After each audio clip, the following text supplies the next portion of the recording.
Bourbon's very much one of those things that you can do it for 20 years and think you know everything, but there's always different corners to go or peek around and learn more about the grains, or we were talking about the white oak of the barrels. Yep. You know, you can really go as deep as you want.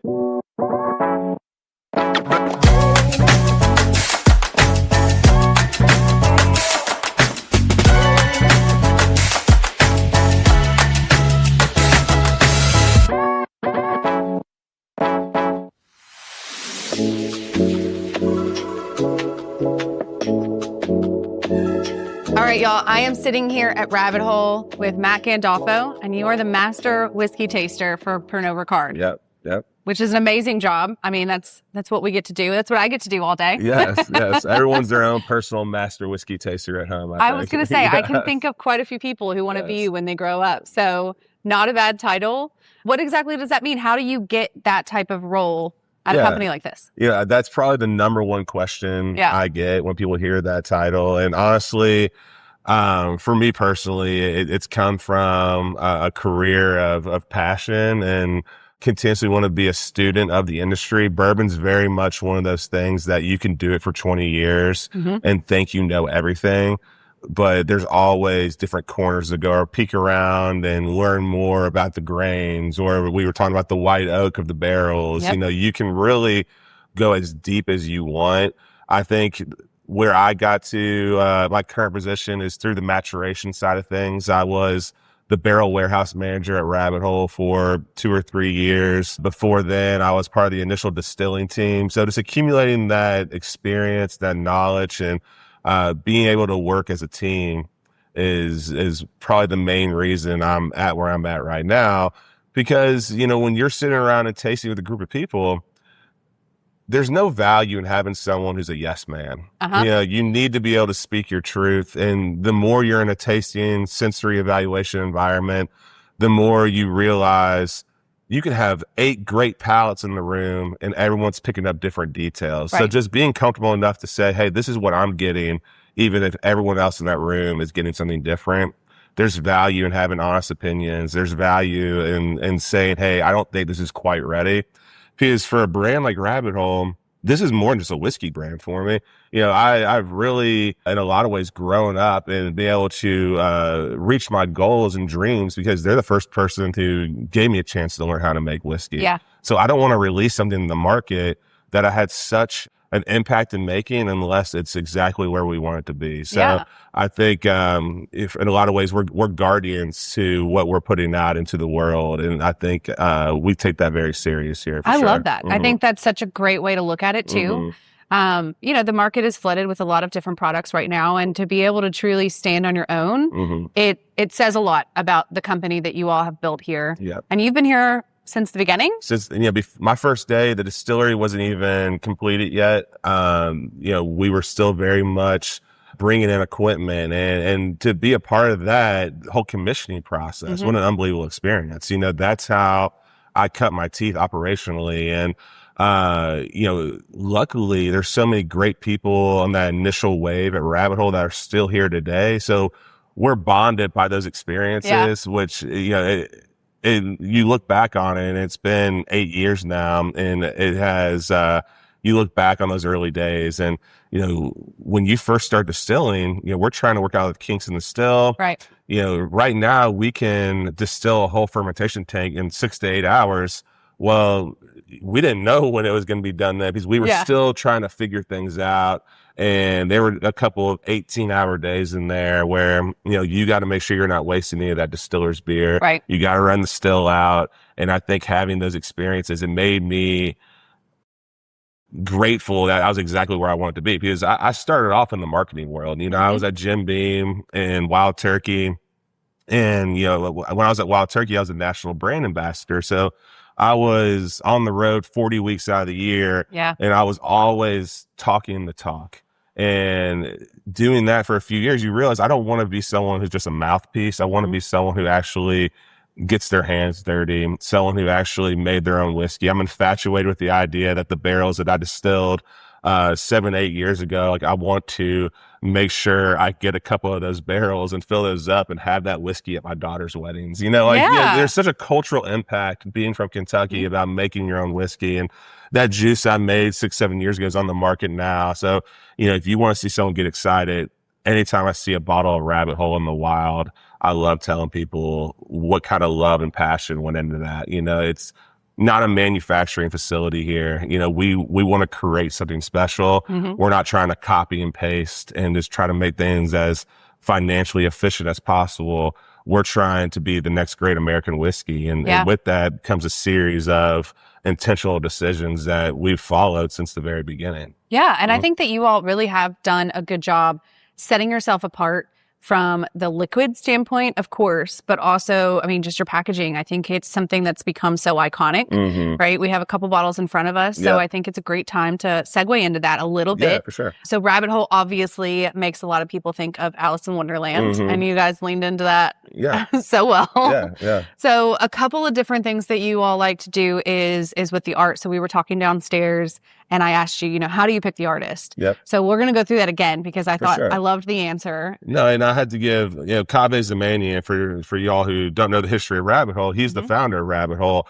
And something I've really learned from him, coming from the bourbon world, a lot of these marketing decisions were made by third-party agencies. Right. And when you're in these corporate environments, everything's delegated, where I've always appreciated Kaveh's ability to be super involved in the aesthetics of the brand, from the distillery design to what artwork we hang here. And of course, the labels are a big part of that.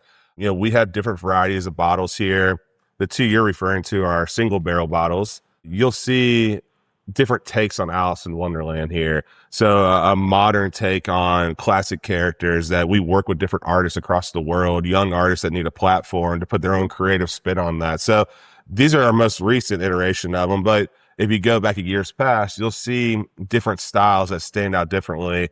It's not just Alice in Wonderland. We have Louisville landmark bottles. We do custom labels for certain states. Like Ohio had a Wright Brothers Birthplace of Aviation label last year, and we're working with one for North Carolina now. So, I think the aesthetics of the label are very much part of our story now. And it's very exciting when people come to visit our distillery.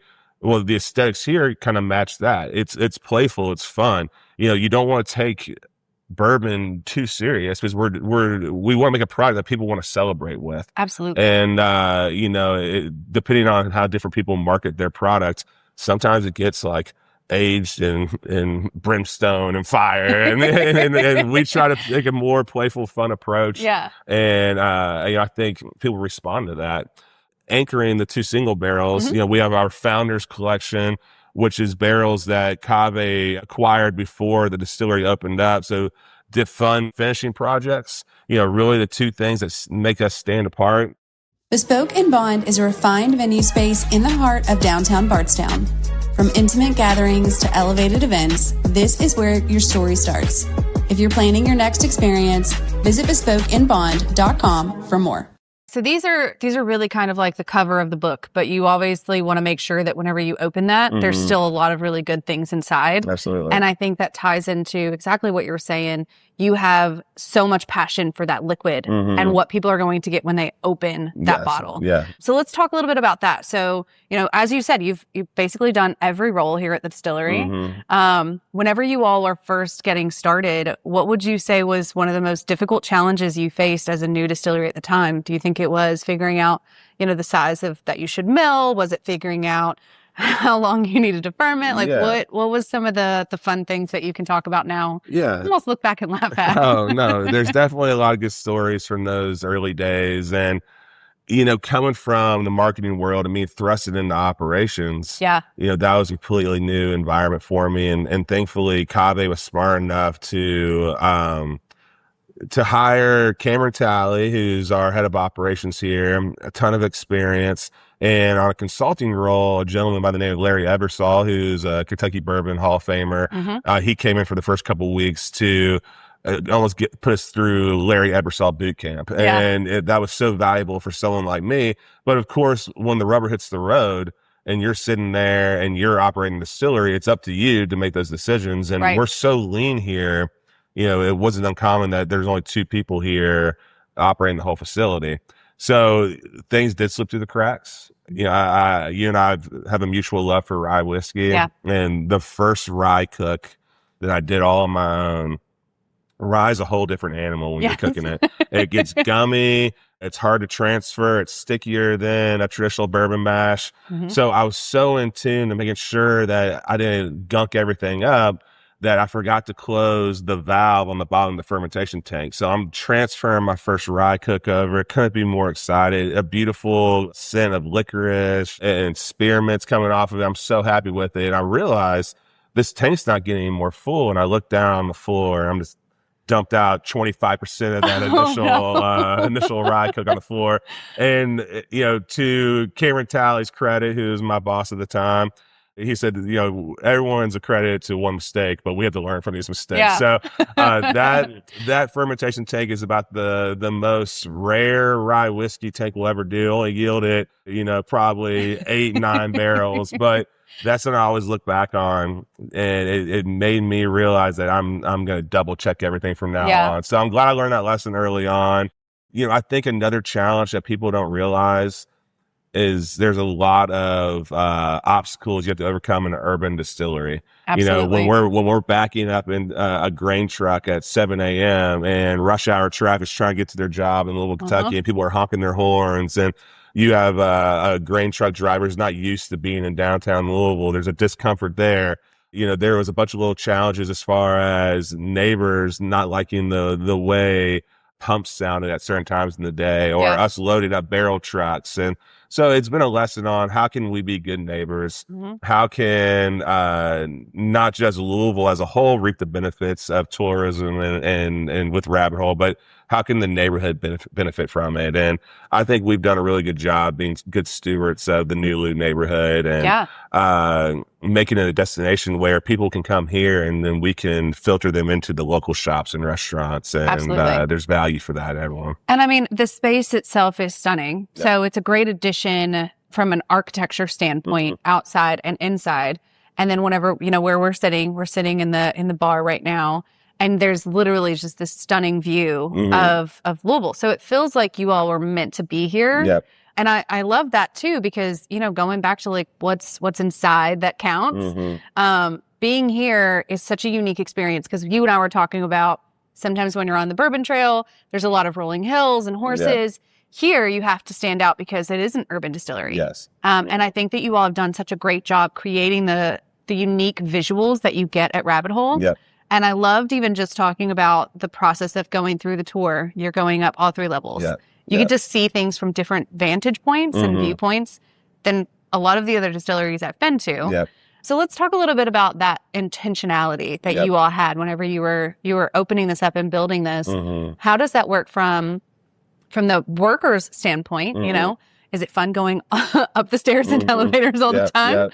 And what do you guys kind of get from the guest feedback as well? Yeah, from an operational component, you get your steps in for sure. Yeah. And, it's a good workout. But I think anyone who's in this business realizes that your best friend has to be the consumer. And it's one thing if you go to the liquor store and you buy a bottle of Rabbit Hole, you might enjoy that bottle, but if you come on site to our distillery and you are a part of what we do here, you get attached in a different way. Yeah. You buy into it. You see the people who are making the product. You go through the facility. You smell the smells. You hear the pumps. You hear what's going on around you.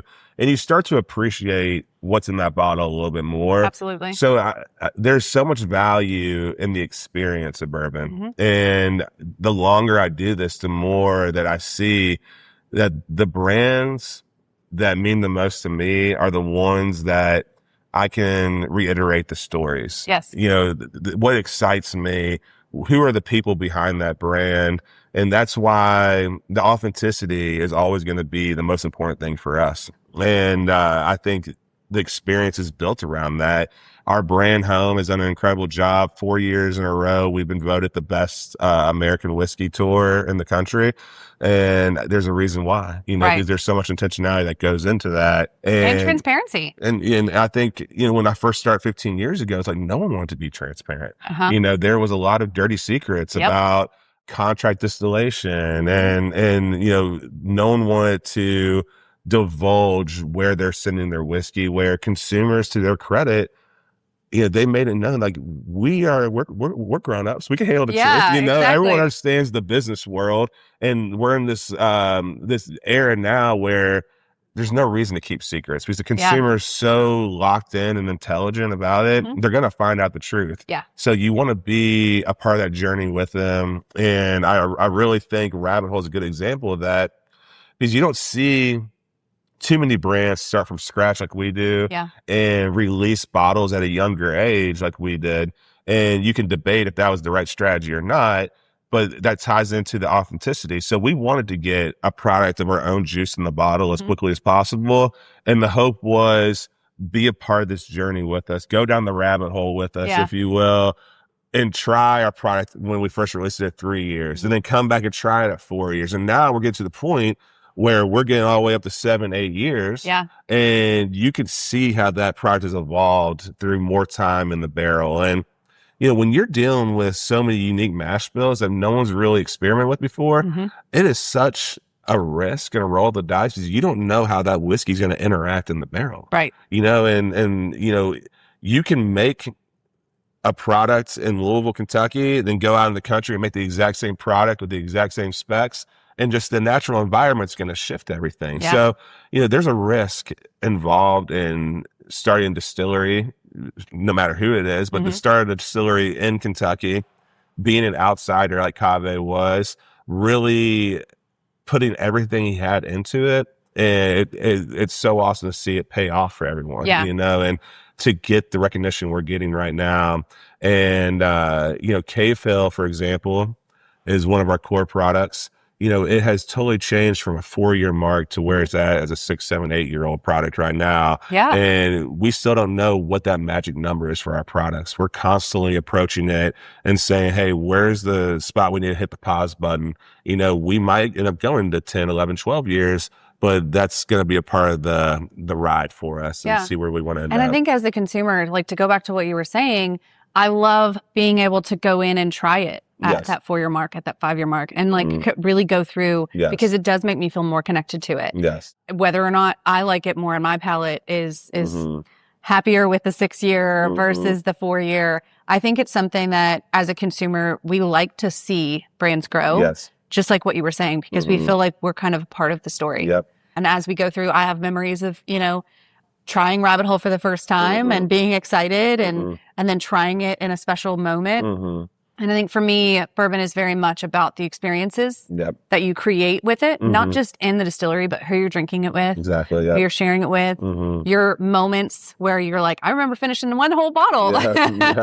It comes through and it plays a part in it. And when you can do that as the brand is also growing and also changing, it does. It creates this level of connection. I think so. So let's talk about, because there's also a connection with Louisville and Rabbit Hole. And I think Cave has done a really great job. All of the different, the core products that you guys put out have such fascinating stories, like going back to Cave Hill.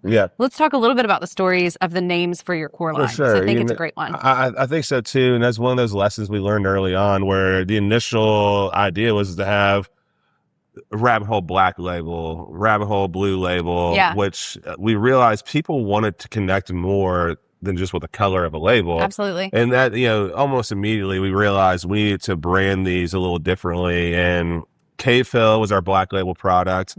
That name comes from Cave Hill Cemetery. Now, if you're local in Louisville, you might be familiar with, but those of y'all viewing from outside Kentucky, is a historic cemetery. A lot of Kentucky's favorite sons and daughters are buried there. Colonel Sanders, Muhammad Ali.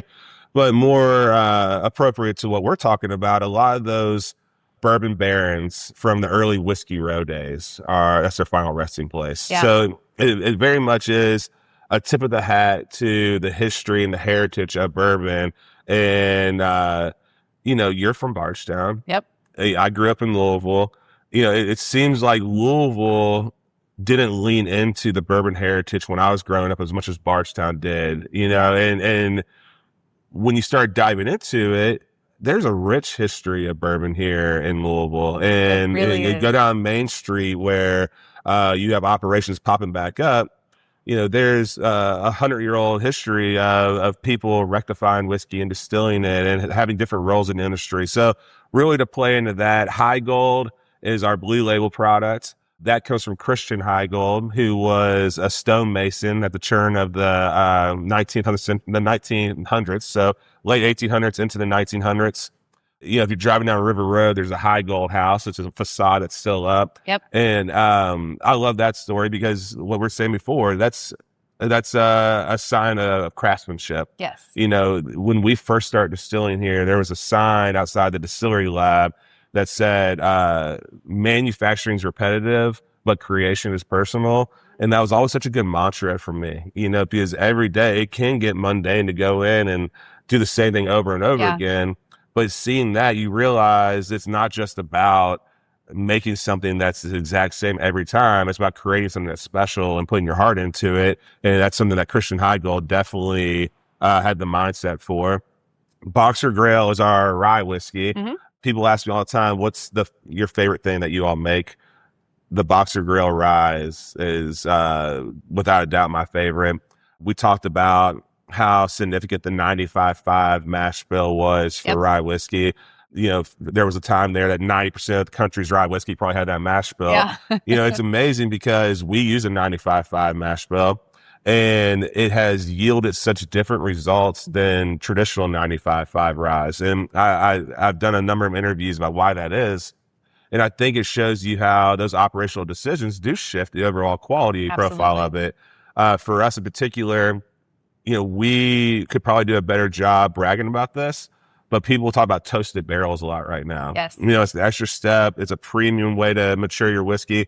We have never not used anything but a toasted barrel. Yeah. We've always been toasted. And I do think it gives more depth to it. I think our rye whiskey, because of the great barrels we've gotten from Kelvin Cooperage, it yields a more herbaceousness. Mm-hmm. It's not a black pepper rye. It's more herbal. It has that anise and licorice and spearmint flavors that come out that I am thrilled about being in the maturation side of things. And you all always toast and char, correct? Yep, we do toast, the medium toast, and then a level 3 char. So, a consistent barrel yields different results.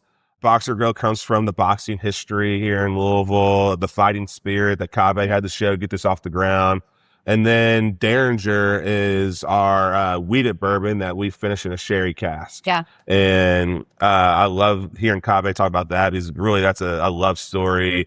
That's a metaphor for him and his wife. Yeah. And he always calls her a daring ringer. And that's where Derringer came from.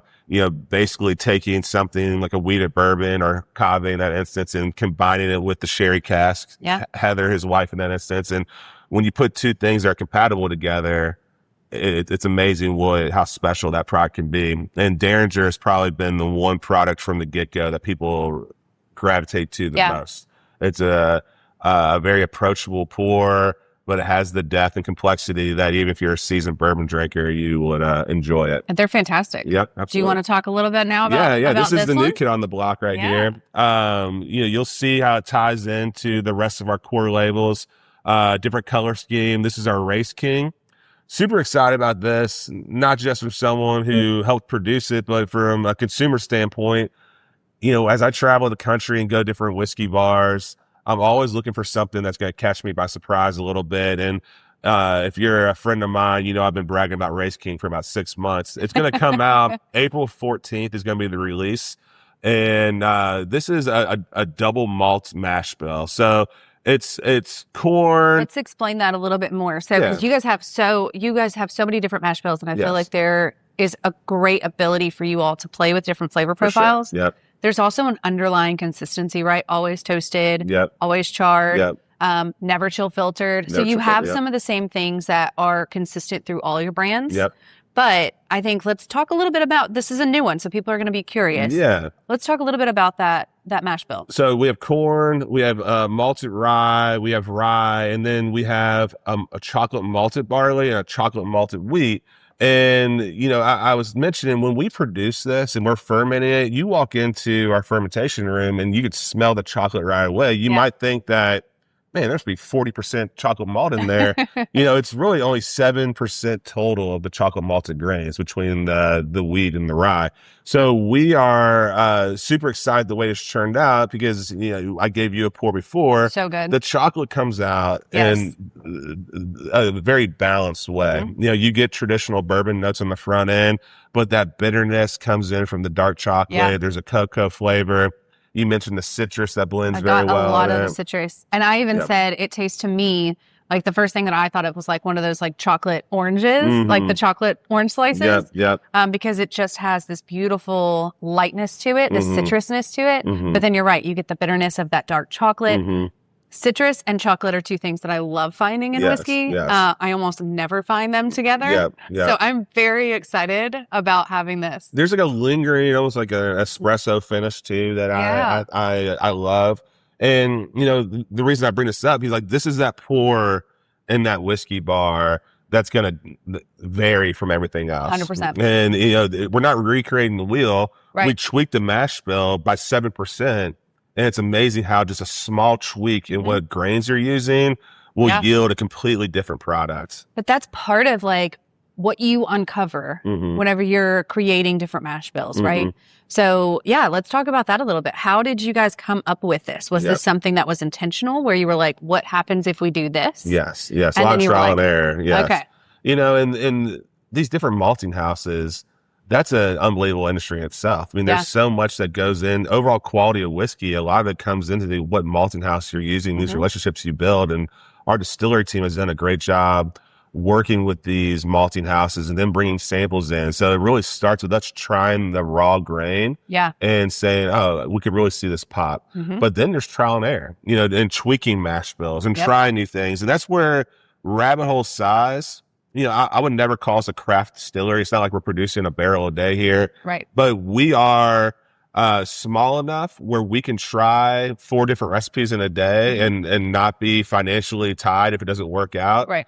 But we're large enough where we could scale it up if we need to. So I really think in the current industry, the current state of everything, our agility, our flexibility to pivot and try new things is such an advantage for us because we don't have to be stuck making just 1 or 2 mash bills. Right. I mean, you can walk in here any given day and we'll have 4 different mash bills fermenting in our fermentation tanks, where a lot of places you go to, they'll run the same bourbon mash bill for 10 months and maybe do a rye for a month and then shut down for maintenance for another month. Where we see a lot of value in trying different things to see how it works out. They're not all going to be home runs, but thankfully for us, we've definitely have leaned into some products that have worked out very well, and Race King is an example of that for sure. Because you said this started as one of your founders, correct? Yes. So let's talk a little bit about that and how that's an elevated like expression that you guys do and release. And then we'll talk about the decision to kind of bring this into your core lineup because I think it was a great decision based on trying this. So cheers. Cheers. Absolutely. I'm glad you see the value in it. And I remember this fall, I've been sneaking out sample bottles to my friends and taking them to tailgates and saying, what do you all think about this? Because I want to get perspective. And I think it's such a fun pour because everyone wants to be that master taster like I talked about. Everyone wants to pick out different notes. And this is just such a fun, approachable drink that you can always pick out those cocoa, espresso, chocolate notes and make of it what you will, for sure.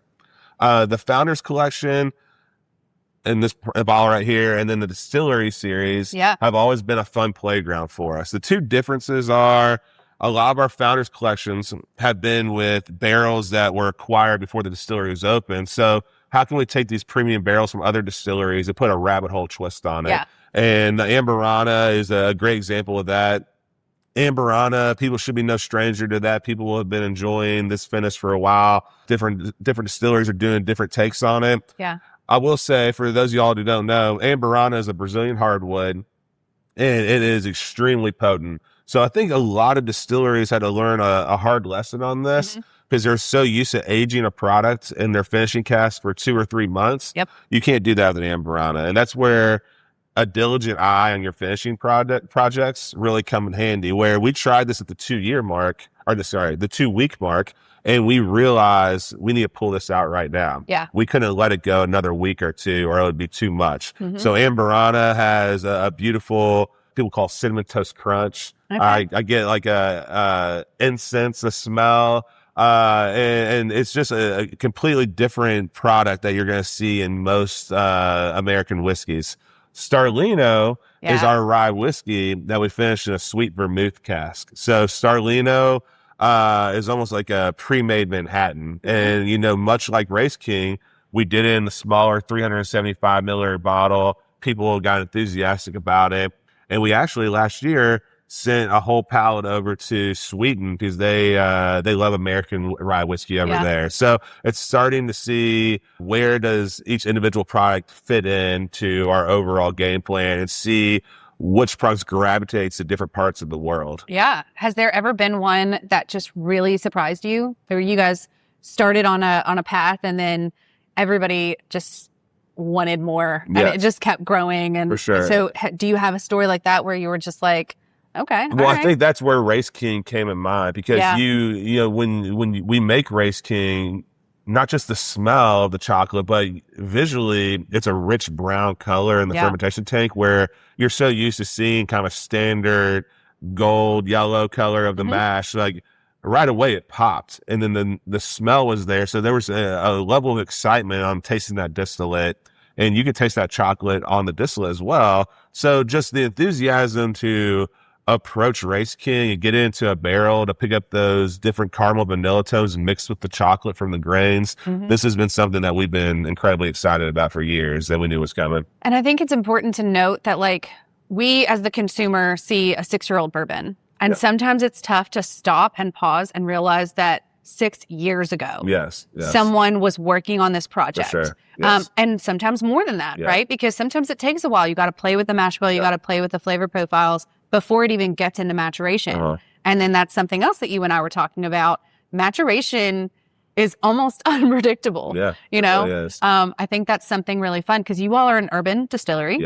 Yeah. So your rick houses are out in Henry County. Yep. So how did that decision come about? Yeah, I think for one, the compliance side and the legalities of having urban rick houses, just from the fire hazard aspect of it, it's a challenge.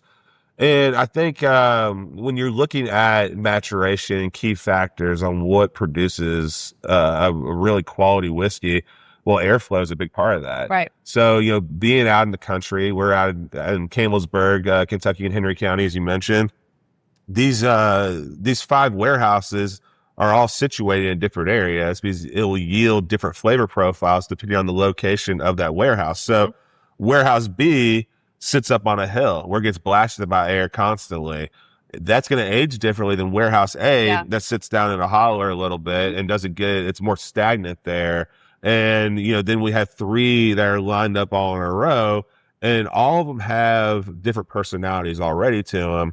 So just the flexibility to be able to age without the security risk as well. If you have 200,000 barrels aging in an urban environment, there is a lot of risk there just from people who you don't want in those rick houses trying to get in there. So there's a security component in there, but also room to grow. As things continue, we have plans to add a 6th, 7th rick house where we're not going to be landlocked as much and get ourselves in a pickle. But you hit the nail on the head. Maturation, you do what you can do, but you're still, you kind of hand it over to a different force. There's a magic in there because, this different species of wood, the seasoning time, there's this innately going to be minor differences where you can have whiskey from the exact same lot, barrels that were filled up back to back, sitting right next to each other in a rick house. And when you tap into them, they taste completely different, you know? So I love the magic of that, Same. That's one of my favorite aspects because it's the wild card. It really is. And people are trying to control the environment more. People are, heat cycling. People are doing different tweaks to traditional aging, where I kind of like the Mother Nature aspect of it, because you never know how one extremely hot season or a cold spell in the middle of the spring is going to react with those barrels. And it makes it so much more unique where you can't duplicate that. Well, even down to the rick houses are changing. You know, there's a lot of different experiments with the type and the style of the rick house that they're building now. And so it's something that I feel like, for me, again, like as an enthusiast, I love that because, like you said, you can have two barrels sitting right next to each other, built on the same day at the same time, and they're two totally different. It's like kids. You know, you never know what's going to happen with those guys. Yes, everyone has their own journey. Every barrel has its own journey. Yeah, and it's a lot of fun to go in and see that, because regardless of the differences that people are starting to make, you know, we sat down with David Mandela at Whiskey House. They're doing a lot of different experiments to try and figure out what the liquid's journey truly looks like, right? And over the next few years, I'm sure they'll uncover a lot of different things. They have little trackers on the barrels and figuring out the temperature fluctuations. But at the end of the day, you're kind of at the mercy. For sure. And I think that's something that's really, really cool and unique about our industry. I think so too. To not be able to control that aspect. Love that. And I think so many decisions as far as barrel management at a certain level of our industry is driven by safety risk, because traditionally barrel warehouses are the most dangerous part of the operation. And then also there's a financial component on what's the cost of storing per barrel. And that's where you start seeing things like palletized rick houses come into play, where people have different mindsets on palletized versus rick. You know, there's plenty of people I respect that don't see a difference. And me personally, I see a minor difference. But it also gets this thought in my head on, take away the financial component. What is the optimal aging environment for a barrel? If money wasn't a factor, would it be one barrel sitting there with a 10-foot halo around it so that it gets maximized airflow? You know, if you take away the security component of it, are you better off just having a big roof over barrels with open walls that you get blasted by air constantly? You know, so like going down and approaching maturation with, we don't have to do it the same way as our granddad did and our great granddad did it. There's different components. There's different designs that have been not tapped into, that I'm super curious on who's going to be the ones to try something totally off the wall. You know, when I can't sleep at night and I'm trying to think about different things, I always think about unique rickhouse designs and you know, what would be the optimal way to pull in that airflow? What would be the optimal way to reduce the leaks and corrosion? I mean, that's a big part of what we're doing right now. Ethanol gets trapped in that environment, it starts corroding away at the hoops, and it can lead to lost product. So there's a million different factors in maturation that I'm constantly chewing on to see, okay, what's the next step in this world look like? Because for the first time, we actually have data that will tie into the flavor components of everything. And how can we predict those flavor profiles a little bit better? Which is fun for me because, you know, obviously vintage whiskey is coming. There's like this massive resurgence of trying different vintage whiskey. And everybody always asks, why does it taste so different? And I'm like, name a factor, and that probably plays a role, right? It could be the water. It could be the barrels that they're using, how old that wood was. 100%. It could be the environments that it's aging in, the difference in the seasons back then. It could be the production. It could be the fermentation. There's so many components. Who knows? You know? And so I love hearing that people are kind of moving forward. But I am also very curious about, like, what does it look like to go back? Because that whiskey's still great. And I'm excited to see, you know, in 20 years, how something tastes the same way that I see it now. And what flavors start to adjust as it gets, you know, a little bit farther away from what we're used to having at that time. No, there's definitely, when I taste old, you know, antique whiskey, there's a texture to it that I just love. You know, the mouthfeel is just crazy. It is. And, you know, being a distiller at one point, I can't help to think about what it was like 40, 50 years ago to be a distiller, manually changing knobs. Because I had this iPad where I'm doing everything right there. You know, there was such more of a human component to it back then, where you could taste the difference of distillate depending on which distiller was on shift that day. Yeah. Which is incredible to think about. And, I love those kind of heritage stories of where this all started versus where it is now. For sure. Want to explore bourbon in a new way? The Parlor Room is an intimate tasting experience in the heart of downtown Bardstown. Here, it isn't just about what's in the glass, it's about the story behind it. From rare pours to thoughtfully curated glasses, every seat is designed to take you deeper into bourbon. Book your experience at parlorroomtastings.com. It's cool to see too. And I love that I'm in this era. Yeah.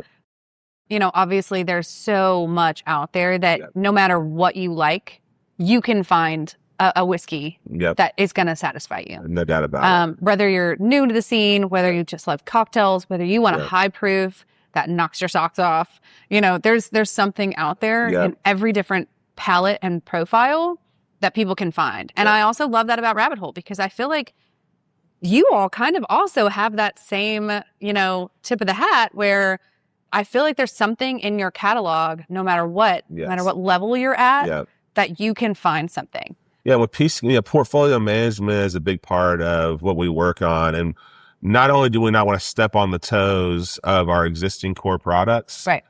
We want to make sure we're not stepping on the toes of our cousin brands with Pernod Ricard, so we want to make sure that Rabbit Hole is focusing on different core beliefs than Jefferson's. Yep. And Jefferson's is looking at things differently than TX Whiskey or Smooth Ambler. These brands that we work with, they all have unique personalities to them. And we want to make sure that the spotlight is kept on what makes those individual products special instead of competing with one another. Yeah. And I think there's a factor when you're, we talked about how serious we took our whiskey in Kentucky. It's been a really cool benefit for me working on brands from West Virginia and Texas, because there's a terroir aspect to it. So, there's it's going to taste differently, obviously, down in Texas, because the environment for aging is so much different.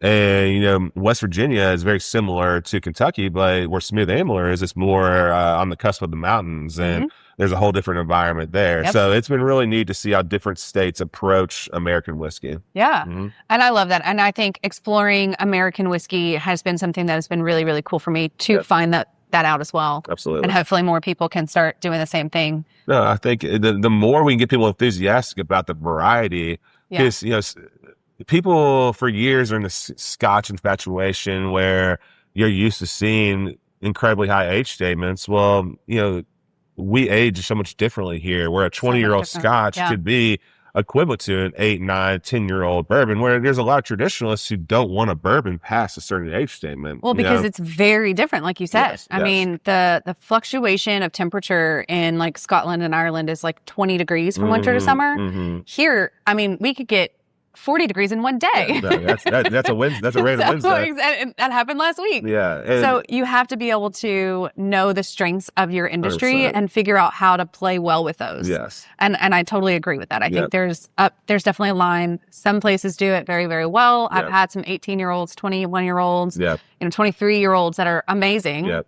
And I've had some that I'm just like, that isn't my vibe. Exactly. So, you start getting to a point, if you're not strategic with those older age statements, then it will start to turn on you a little bit. 100%. And might become more tannic or wood forward, which some people might like, some people won't. But, you hit the nail on the head with the temperature swings, because what they might experience in a season, we experience in a day. Yeah. And the more you dive into maturation statistics, the driving factor is not these huge swings from winter to summer. Right. It's the micro changes in a single 24-hour period. Yes. The more it fluctuates rapidly is where what really drives that growth in the flavor profiles and gets that bourbon seeping into the wood. And that's why places like Kentucky, it's almost like the good Lord said, hey, this is the perfect place to age whiskey, because we get those constantly. Yep. And I've also seen it from the reverse. I've had 2-year-old whiskey that blew my mind.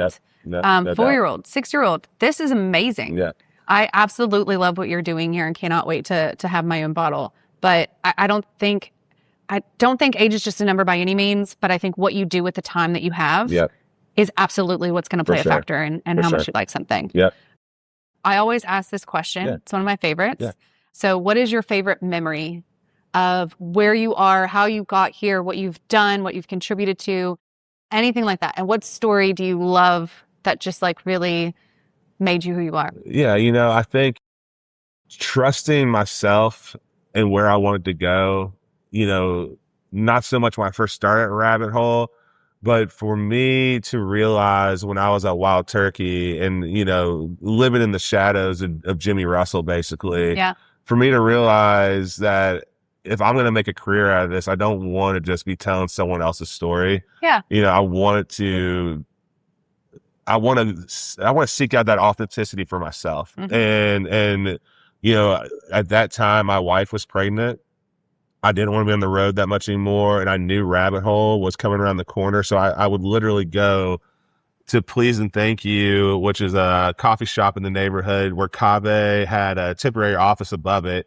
And I would check in every week and I would just be relentless on wanting to be a part of this. Yeah. And those times, those early visits where I'm trying to sell myself and trying to show the value and what I can bring, I cherish those times now because you realize if you want something, you got to be persistent on that. Absolutely. And it makes me feel so fortunate that Kaveh gave me that opportunity, because this place has become more than just a job for me. This is where I got pictures of my kids as babies, peeking into the fermentation tank. And, it's given me an opportunity to be a part of something from the very beginning and to help dictate the path it's going on. So I think anytime those early years, I think back on before we even fermented anything, we wanted to give the tanks a good scrubbing. So just me down with a brush with, playing Motown on my iPhone and just being as happy as I could be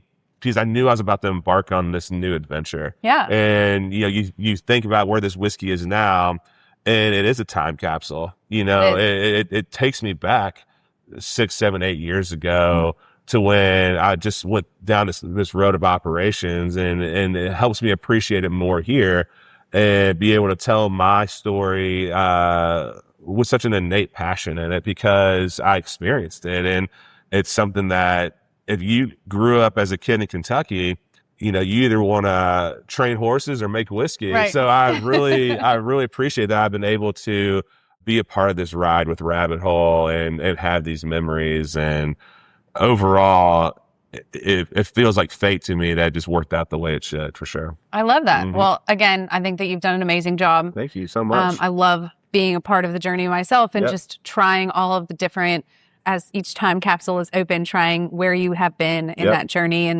And I'm excited about what you're doing now and what's coming next. Well, thank you for being a friend. Yeah, we absolutely. I hope you had a good time today, and we're always here for you. Cheers. Cheers. All right. Thanks, y'all. That's a wrap for my interview with Matt Gandolfo here at Rabbit Hole. When you finish your tour, you're going to end up right here at Overlook. I'm going to go have a cocktail. Make sure you do the same. Cheers.